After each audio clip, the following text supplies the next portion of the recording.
Assalamualaikum warahmatullahi wabarakatuh. Om Swastiastu, Namo Buddhaya, salam kebajikan bagi kita semua.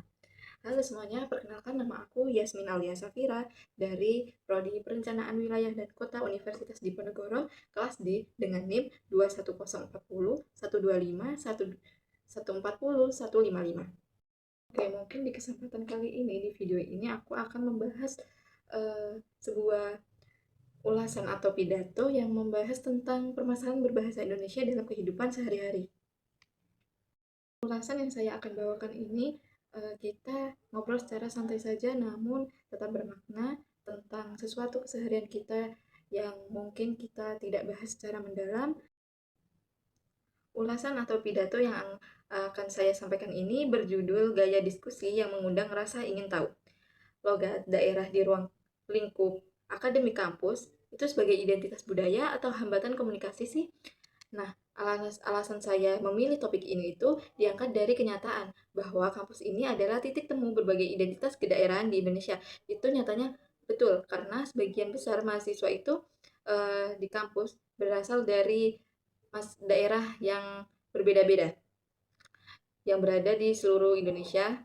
Pengaruh bahasa daerah terhadap bahasa Indonesia ini bukan sekedar fenomena linguistik, melainkan cerminan psikologis dari rasa memiliki dan kebanggaan akan asal-usulnya.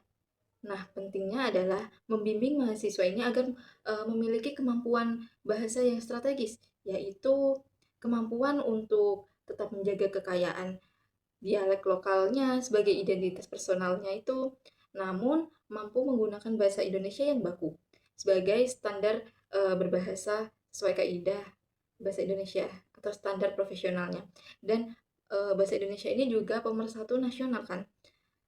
Lalu ya, mungkin pembahasan di video ini kelanjutannya akan membedah secara tuntas bagaimana dialek ini mempengaruhi pola pikir mahasiswa, lalu komunikasi secara langsung ataupun digital, hingga peluang di beberapa peluang di beberapa bidang mahasiswa di masa yang akan datang.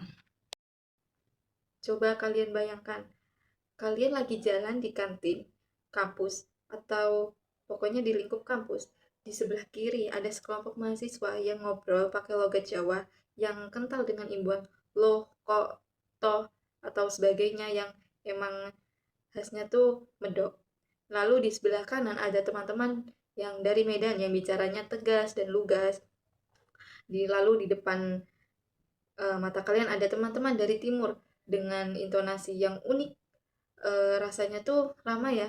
Kampus itu benar-benar jadi miniatur Indonesia. Tapi pernah nggak kalian ngalamin momen di mana kalian itu lagi presentasi di depan kelas atau lagi chat dosen atau semacam yang sifatnya itu harus menggunakan bahasa yang baku dan formal.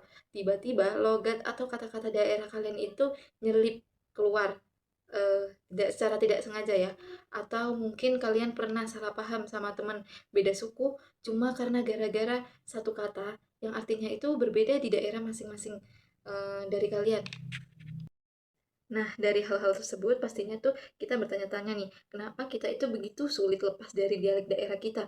Gimana dampaknya buat kehidupan selama berkomunikasi di kampus? Dan gimana caranya itu kita tetap keren tanpa harus kehilangan jati diri kita?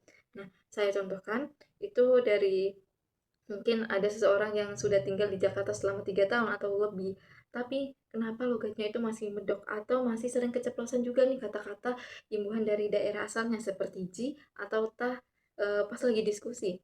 Nah, teman-teman, dalam ilmu psikolinguistik, bahasa ibu itu ibarat sistem operasi pertama di otak kita. Dia adalah bahasa yang pertama kali mengenalkan kita dalam berkomunikasi. Eh, jadi saat kita itu pindah ke lingkungan kampus yang heterogen atau yang mungkin lingkungan baru yang tidak lagi berkomunikasi itu sama dengan daerah asal kita. Secara bawah sadar kita itu mencari rasa aman itu untuk kembali menggunakan dialek daerah atau mencari teman yang bahasanya itu sama adalah cara otak kita itu untuk merasa pulang atau ya kita merasa nyaman dengan berkomunikasi dengan teman kita yang mungkin asalnya sama dan cara berkomunikasinya juga sama. Itulah kenapa dialek itu sangat lengket. Dia bukan cuma soal kita berbicara, kita berbunyi, tapi soal rasa. Masalahnya, terkadang kita itu tidak sadar membawa membawa sistem operasi daerah ke dalam lingkup formal atau tugas-tugas kampus kita yang butuh sistem operasi yang nasional, yakni berbahasa Indonesia yang formal. Nah, disinilah tantangan kita sebagai kaum cerdik. Nah, bagaimana melatih otak kita agar bisa multitasking atau berpindah sistem dengan cepat tanpa ada error komunikasi. Lalu sekarang mari kita dengarkan contoh-contoh yang lain yang mungkin terjadi di dunia kampus yang mungkin kalian juga merasakan, aku pun juga mengalaminya sendiri dengan orang yang menjawab pertanyaan dengan struktur kalimat yang agak ke daerah-daerahan. Misalnya nih, kalimat dengan jawaban buku itu saya sudah baca. Nah, secara kaidah bahasa Indonesia yang benar, seharusnya kan buku itu sudah saya baca. Nah, struktur yang pertama tadi sangat dipengaruhi oleh pola pikir bahasa daerah. Lalu yang kedua nih di ranah presentasi, penggunaan kata penegas seperti loh, kok, sih, dong, bah, atau ji, atau mungkin kata-kata lain yang mungkin imbuhan kata dari daerah asal kalian. Ini seringkali muncul tanpa sengaja nih, saat kita sedang serius menjelaskan materi. Efeknya apa? Kadang audiens tuh yang nggak paham dialek itu malah fokus ke logat kita, bukan ke isi presentasi kita lagi. Ini yang disebut distraksi linguistik. Lalu yang ketiga ini soal sapaan. Di kampus, ada mahasiswa yang memanggil dosen ini dengan sebutan Bapak, diikuti dialek daerah tertentu yang mungkin terdengar terlalu akrab atau bahkan kurang sopan bagi dosen berkomunikasi ke dosen. Hal-hal kecil yang seperti inilah yang kalau kita bedah secara mendalam menunjukkan bahwa kita itu masih butuh latihan dalam berbahasa Indonesia dengan kaidah yang benar. Lalu selanjutnya saya akan membahas mengenai bahasa daerah dan bahasa Indonesia jika di ranah media sosial. Kita kan di era sekarang tidak bisa lepas dari namanya WhatsApp, Instagram, dan lain-lain sejenis media sosial. Di sini percampuran bahasa atau kadang kode mixing terjadi secara masif. Kita lihat di grup-grup angkatan, di grup-grup pertemanan, bahasa Indonesia yang digunakan itu seringkali sangat beragam nih. Misalnya ada pengumuman dosen yang nggak masuk, lalu responnya seperti ini, wih, eh, mantul, atau matur nuwun infonya, atau iya ta, atau syukurlah kalau begitu, atau percampuran ini memang bikin suasana grup jadi membuat lebih akrab lah. Tapi pernah nggak kalian pikirkan teman sekelas kalian yang mungkin bukan dari suku tersebut, mereka itu mungkin merasa terasingkan di grupnya sendiri karena tidak mengerti artinya. Sebagai mahasiswa, kita harus mulai berpikir inklusif. Ruang publik digital seperti grup kelas harusnya jadi tempat di mana bahasa Indonesia ini berdiri sebagai pemersatu. Jangan sampai dominasi satu dialek daerah membuat teman kita yang lain ini merasa jadi orang yang asing di kelasnya sendiri. Ini adalah etika berbahasa yang harus kita pupuk sejak dini. Kebiasaan-kebiasaan berbahasa ketika berkomunikasi mahasiswa tadi yang telah saya bahas itu akan memberikan dampak jangka panjang di bidang kedepannya. Selanjutnya saya akan mengulas dampak jangka panjang bahasa di bidang peluang karir. Mengapa sih kita ini harus repot-repot membenahi ini? Kenapa nggak dibiarkan saja? Teman-teman, dunia kerja ini nanti tidak akan sefleksibel dunia kampus. Saat kalian nanti wawancara kerja di perusahaan multinasional atau instansi pemerintah, cara kalian bicara ini akan menentukan penilaian orang terhadap kompetensi kalian. Bicara dengan dialek daerah yang terlalu kental di saat yang tidak tepat bisa memberikan kesan bahwa kita ini kurang adaptif atau kurang profesional.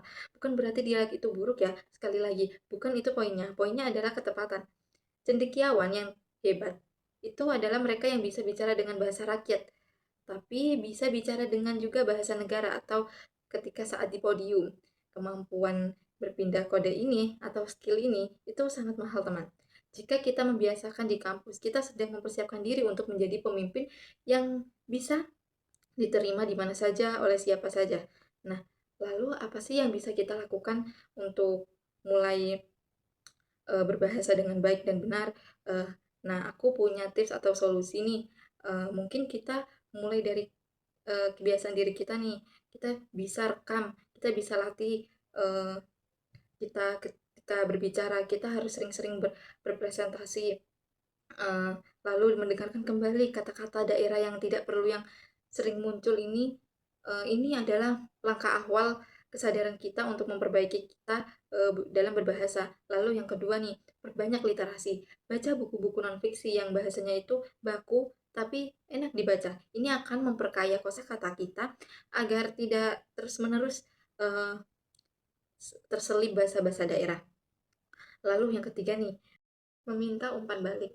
Tanya ke teman yang beda suku, pas aku presentasi tadi ada nggak yang mungkin kamu nggak paham atau logatnya yang bikin kamu itu jadi bingung. Lalu kritik dari teman itu akan sangat berharga karena dari itu kita bisa memperbaiki eh, tutur bahasa kita, logat kita, dan ya mungkin itu sebagai bahan evaluasi kita ke depannya. Oke, mungkin cukup sekian ulasan ataupun pidato yang saya sampaikan kali ini. Sebagai penutup nih, saya ingin menegaskan kembali bahwa bahasa daerah ini adalah kekayaan kita. Dia adalah akar kita. Jangan pernah malu dengan logat kalian, karena itu adalah jati diri.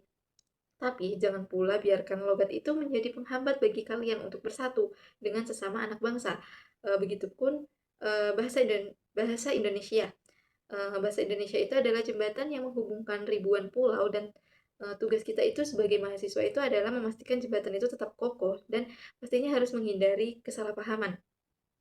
Hmm, Mari kita jadi mahasiswa yang bangga dengan asal daerah kita, tapi bermartabat dengan bahasa nasionalnya. Mungkin cukup dari aku. Terima kasih. Wassalamualaikum warahmatullahi wabarakatuh.